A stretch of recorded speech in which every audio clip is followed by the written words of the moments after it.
আলাইকুম। দেশ বিদেশ সবাইকে ভাই বোন যে যেখান থেকে দেখতেছেন সবাইকে সালাম জানালাম। তো আজকে এখানে আসা আমার জীবনের মেন মানুষটাকে খোঁজা আর মেন মানুষটাকেই আনা। তার সঙ্গে আমার যোগাযোগ নাই, তার সাথে আমার কোনো কথা নাই। আমি আজও কিন্তু তার অপেক্ষায় বসে আছি। তো জানি না সে কোনো দিন আমার কাছে আসবে কি আসবে না, কিন্তু আমি পথ চেয়ে অন্ধবিশ্বাস নিয়ে আসি যে সে কোনো না কোনো দিন ফেরত আমার কাছে আসবে। তো আমি তার সাথে এমন কোনো কাজ করি নাই যে আমার কাছে সে আমাকে এভাবে করে আমাকে ফেলে গেছে। আজ আমি কত কষ্টের ভিতরে আছি সে কখনো জানতেই চায় নাই। তো আজকে আমি তাকে ভিডিওর মাধ্যমে ডাকতেছি যে তুমি যেখানেই থাকো না কেন তুমি চলে আসো, আমি অনেক কষ্টের ভিতরে আছি। তো আমার জীবনটা তুমি যেভাবে নষ্ট করে দিয়ে গেছো, আমি নষ্টের ভিতরে নিয়েও কিন্তু আজও বেঁচে আছি। অন্য কোনো মানুষের মতন আমার জীবনে যে কষ্ট, সেই কষ্টগুলো তুমি দেখে আর শুনে তারপর তুমি এরকম বিপদে ফেলে তুই চলে গেছো। তো তুমি কি ভালো আছো? আমার টাকা পয়সা যেখানে যাই ছিল সব তুমিই ধ্বংস করে গেছো, কিন্তু একবারও চিন্তা করলাম না যে আমি কিভাবে থাকবো, আমার জীবনটা আমার লাইফটা আমি কিভাবে সাজাবো। আজ পর্যন্ত একটা ফোন দিয়ে আমার খোঁজও নেও নাই। তো যেখানেই থাকো ভালো থাকো। যদি আমার ভিডিওটা তুমি দেখতে পাও, অন্তত ভিডিওর ভিতরে আমার নাম্বার আছে, তুমি আমার সঙ্গে একটু যোগাযোগ করার চেষ্টা করো। আমি আজও তোমার আশায় বসে আছি। এমন কি ঘটনা ঘটেছে বা সেই মানুষটাই কে আপনার কাছে জানতে চাবো। জানতে চাবো আপনার নামটা কি? ওর নাম জাকির। আপনার নাম? আমার নাম? হ্যাঁ, আমার নাম বিনা। বিনা। আচ্ছা বিনা, এই যে আপনি যে আজকে আমাদের ক্যামেরার সামনে আসছেন যে না বলা কথাগুলো আজকে দর্শকের মাঝে শেয়ার করার জন্য, তা আজকে বলছেন যে সে আপনাকে বুক করে তার টাকা পয়সা নিয়ে সে আপনার কাছ থেকে চলে গেছে। মূল বিষয়টা এরকম ছিল, রিলেশন ছিল নাকি স্বামী স্ত্রী সম্পর্ক ছিল? ওর একটা ব্যবসা ছিল। না, আপনাদের কি রিলেশন ছিল? হ্যাঁ, রিলেশনই ছিল। ওই ব্যবসার ভিতরে প্রথমত হচ্ছে আমি ওর এখানে চাকরি করতাম। তো চাকরি করতে করতে করতে করতে একসময় ওর সাথে আমার ভালো রিলেশন হয়ে যায়। ওকে ছাড়া মনে করেন আমি কোনো কিছু বুঝতাম না, আর ও আমাকে ছাড়া কিছু বুঝতো না। কমসে কম হইলেও আমাদের সম্পর্ক হয়ে যায় 8-9 বছর। এত বছরের জীবন, তাহলে হঠাৎ করে সে আমাকে একদিনকে বললো, বিনা আমি কারখানার পোলাপান রে বেতন দিতে পারতেছি না, আমি বাড়ি থেকে টাকা এনে দিলাম। বাড়ি থেকে আমি 1,20,000 টাকা এনে দিছি ওনাকে।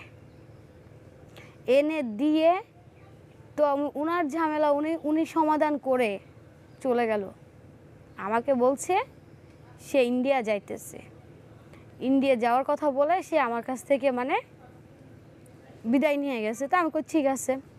তো যতবার গেছে আমার সাথে যোগাযোগ করছে, আমার সাথে আমার খোঁজখবর নিচ্ছে, আমার সব কিছু পাঠাই দিছে। কিন্তু লাস্টে যখন আমি ওই যে 1,20,000 টাকা যখন তাকে দিই, এটা কি করছে, বিদেশের কথা যায় না কইয়া সে অন্য জায়গা যাইয়া ব্যবসা করে এখান থেকে ছাড়া দিয়া।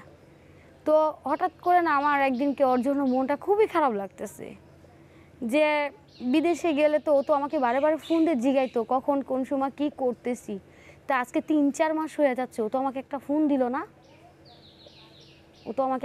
দিল না। ও কোথায় আছে, কি করতেছে, আমার একটু দেখি খবর কি।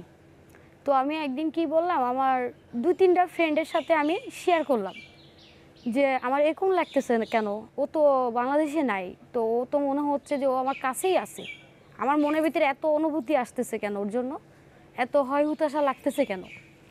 তাই আমার 2টাই বান্ধবী বলল কি যে দেখ, খোঁজ খবর নিয়ে দেখ কোথায় আছে, কী আছে, কেমন আছে।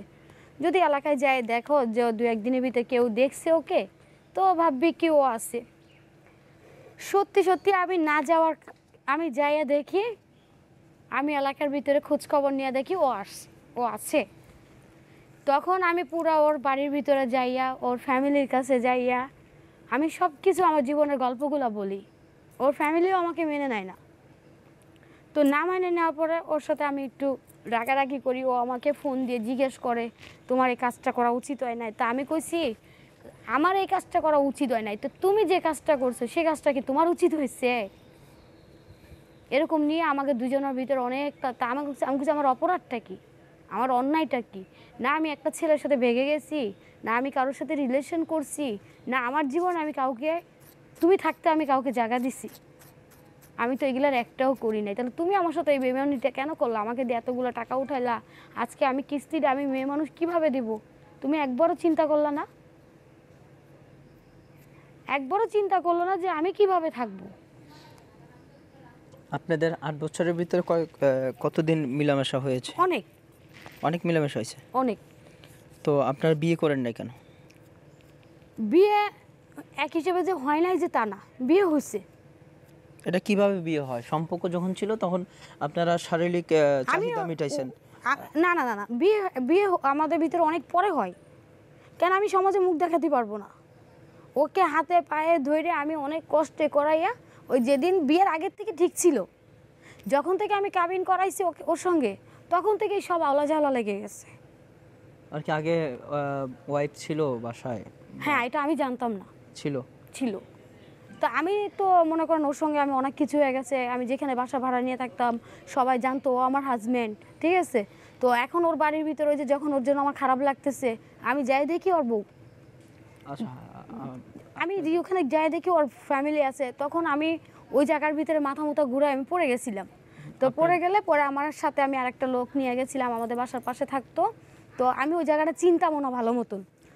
তো ওই ভাইকে আমি বললাম কি, ভাই আমাকে অমুক জায়গায় নিয়ে যাবা, আমি একটু ওখানে যাব। তো বলছে ঠিক আছে চলো। তো নিয়ে গেছি, সত্যি সত্যি আমি ওকে পাইছি।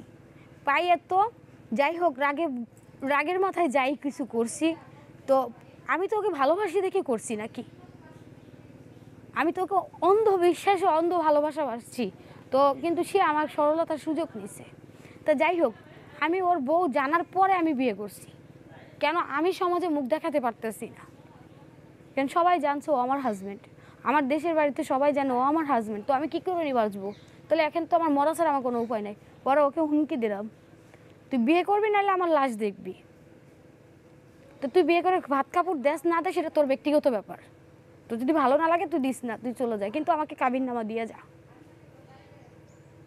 আমাকে 10 জনের হাতের থেকে 10 জনের মুখের কথার থেকে আমাকে বাঁচা।